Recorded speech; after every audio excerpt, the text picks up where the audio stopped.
This is a story about heritage, how a company's heritage can help it succeed, return it to success, or put it at risk when it is left behind. Without an absolute reputation for safety and consistency, you simply can't compete. And that's why everybody's worried about Boeing. Boeing is just the most recent and glaring example of a once great company stumbling, in its case by losing its core edge in engineering. I'm an aerospace engineer, and back in the day, I actually worked for Boeing. That's where you went. If you wanted to work on airplanes, you couldn't go anyplace else. Right? You really couldn't. That's not the case today. Ron Epstein is a former Boeing engineer who now covers aerospace and defense for Bank of America. He watched as his former employer lost its way. It's far from the only one, but there are also companies that over many years kept their momentum or even regained it after a stumble or two. IBM turns 114 this year, 114 in the technology industry. Think about companies that have lasted a century in the technology industry. They're hard to find because of the nature of technology. Sam Palmisano spent much of his career at IBM, rising to become chairman and CEO. He attributes IBM's long-term success to a deep commitment to innovation. The Watsons defined that it was about the future and about innovation, and that's where you should drive. You should drive innovation. The business school at Yale University has created a program to study what separates the companies that succeed over the long term from those that don't. Some may find the results surprising. They take us back to that notion that has become known as stakeholder capitalism, although many of the CEOs don't find it new at all. We've interviewed more than 175 chief executive officers as to the practice of this concept of stakeholder capitalism. John Iwata spent 35 years at IBM, where he worked closely on innovation and strategy with Sam Palmisano. He is now an executive fellow at the Yale School of Management. One of the things we learned in these interviews is that most of the CEOs felt this wasn't really a departure or anything new. And some of them said this is sound business practice, or it's a return to sound business practice, especially if you think about the long term, leading a corporation or an enterprise for the long term.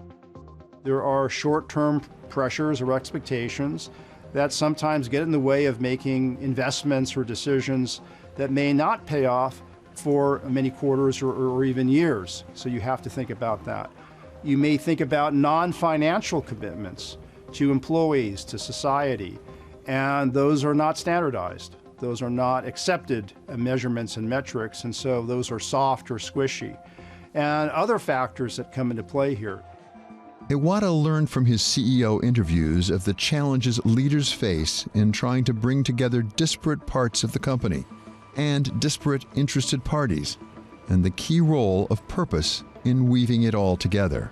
CEOs, like every executive, comes up through a business or through a professional career in a vertical, finance or R&D or sales. And when they get into the CEO chair, Satya Nadella of Microsoft said it some years ago in an interview, it's then you realize just how multi-constituent or how many stakeholders the enterprise actually has. You have shareholders, you have governments, of course you have customers and employees, you have suppliers, and you have to have these relationships with all of these constituents. The question is, do you manage them piecemeal, or do we think of this more holistically? A lot of the CEOs described, sometimes they use air quotes, this management system, almost an operating system for the company that is based on common definitions of the firm. Some of them say there are 3 questions that you have to ask and answer. Why, what, and how. Why do we exist, which turns into the purpose of the company? What do we do, which is the strategy of the company? And how, and that's the culture. How are we going to show up?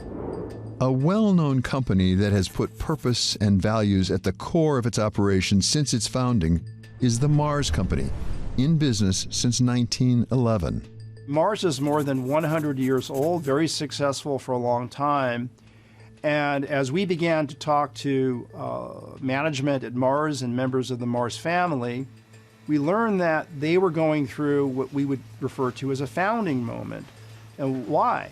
Because for much of Mars history, members of the Mars family led the company and worked in the company. But the reality today and in the future is very few members of the Mars family, perhaps no members of the Mars family, will be in management or even work in the company. The principles and the values are at the heart of who we are. Victoria Mars is the great-granddaughter of founder Frank C. Mars. She has been on the board for nearly 20 years, 3 of them as chair. My grandfather had very strong principles and values. And these principles and values I grew up with without actually knowing that I was growing up with them. So when we talk about the Mars principles, we're really talking about the family values that have existed since the beginning.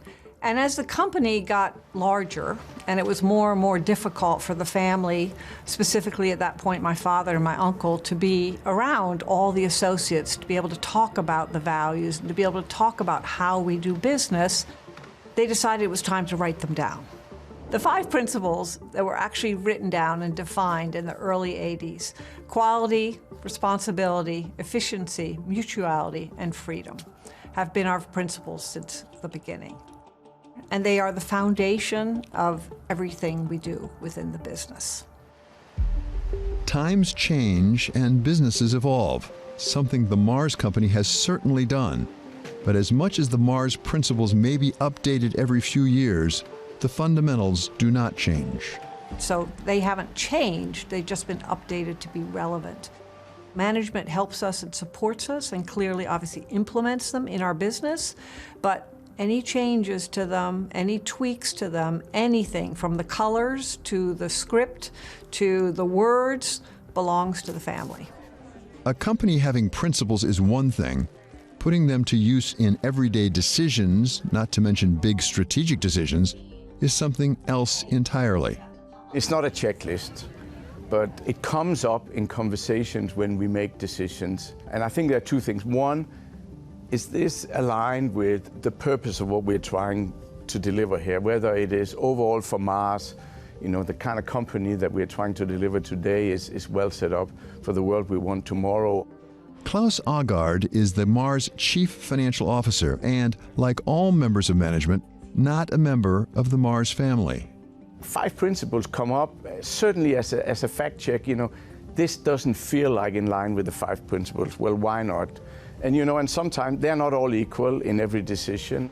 Are we really delivering quality? Are we really directed by the consumer? Or is this mutual to the stakeholders around us when we may make decisions around renegotiating certain things or whatever? Are we true to the stakeholders around us? The Mars principles underlie the values of the family, but the family also believes it makes the company more successful overall.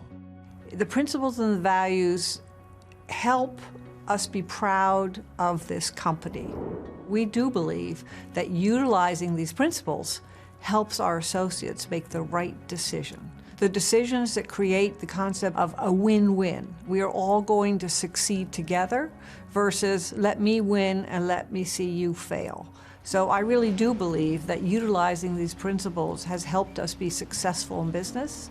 It helps us recruit good people and keep good people.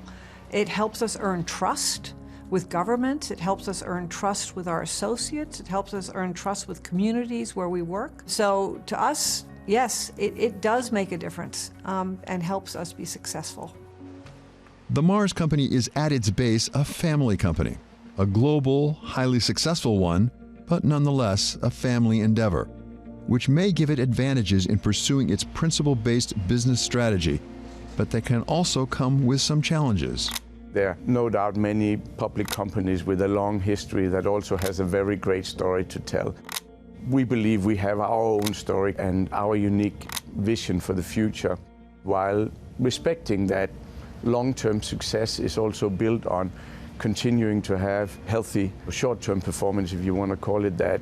is an ingredient that live well in our context, with the way management is set up, with the commitment also of our owners to take a long-term view and leave a lot of capital for reinvestment in the company and set some objectives, both financial and non-financial objectives that really enables us to do the things that we're doing.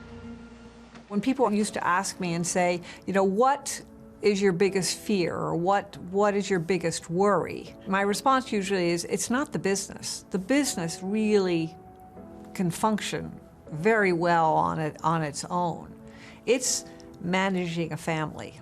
So part of being able to be a family business, to continue to be a family business, requires a lot of energy and effort into working with the family. We have been having annual family meetings for over 20 years. Our family is continuously there because we're connected to this business. We're joined at the hip by this business. So having the family functioning well and having the family being able to manage through conflicts that come up, which of course will come up in every family, and being able to work towards a common outcome and common goals takes a lot of work. The Mars Company has enjoyed a very long and successful history as a family company pursuing the family's values, even as it expanded around the world and into new businesses. But the Yale project learned from its 175 CEO interviews that Mars shares some approaches with large, publicly traded companies in very different industries. One of them is the Italian power giant Enel, whose CEO redirected it for a new age by taking it back to its simple roots.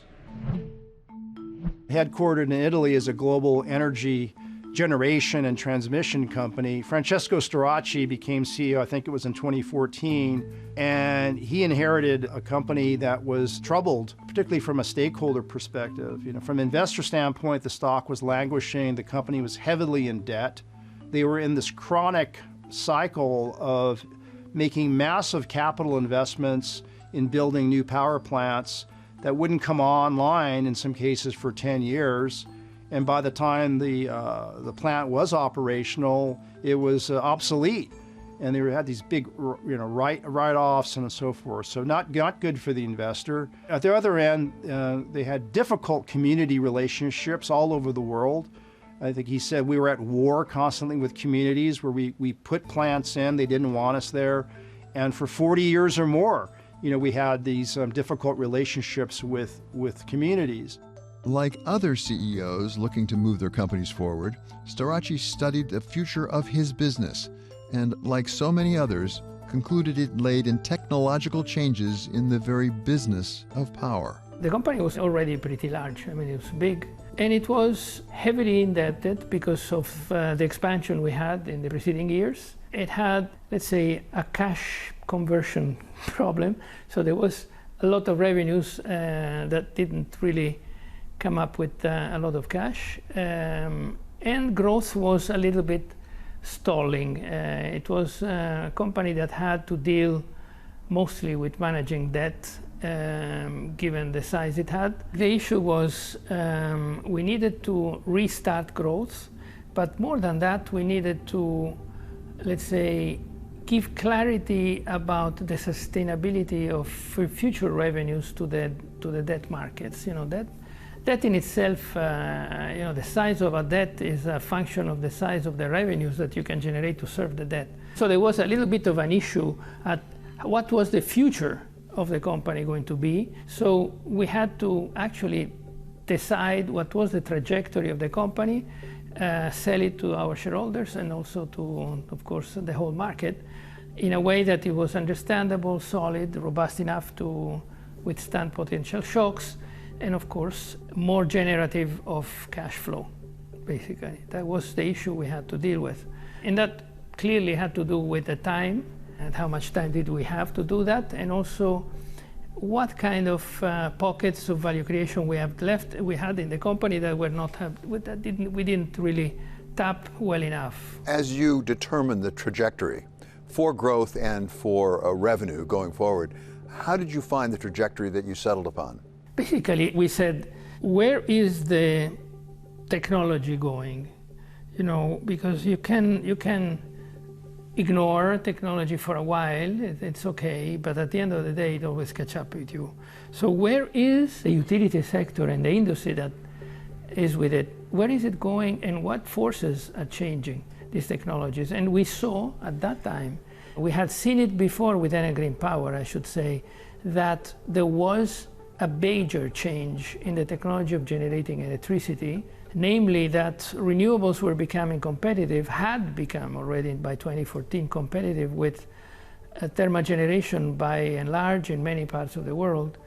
And we were not active enough in that space. And that space was going to be where value was going to be created in a major way in the next few years. So we said, how do we catch this train? How do we jump on it? And what can we do? And was that driven by a revenue stream that you saw out there because of technological change? I think the revolutionary thing about renewables at that time, the people didn't understand. I think we were maybe the first that understood it consciously and not unconsciously. We actually got and studied and really came with the conclusion that shifting our generation from thermal generation to renewables, we would increase double the EBITDA margin, so the amount of money we would make with the same kilowatt hour. And that was a major aha moment, if you want. We said, okay, well, let's do it, because there's no time to be lost here. And to do that, we had to basically completely change our operating model at developing plans and at thinking about generation going forward. For Starace, identifying renewables as the growth opportunity for Enel was the first step. But to get there with the growth it promised required the company to move fast, faster than it had ever done in the past. Imagine this is an industry that worked before with a time horizon of 5 to 10 years. So you started investing in something, and that whatever it was, a power plant or anything else, it would start generating revenues 5 or 10 years after. And we said, we shortened that to 3-year maximum, okay? That was a major shock for most people, and those that were impacted were basically the development people, and we said, scrap all the stuff that does not stay in this 3-year time horizon, and that accelerated a lot, the circulation of the capital. Capital started working a lot earlier than before, and that gave us the momentum we needed to really kickstart the whole thing. I should say it took 6 months to explain over and over more than one time this logic. But after that, everybody got it. And I would say in a few years, we were working at 2 years, not 3.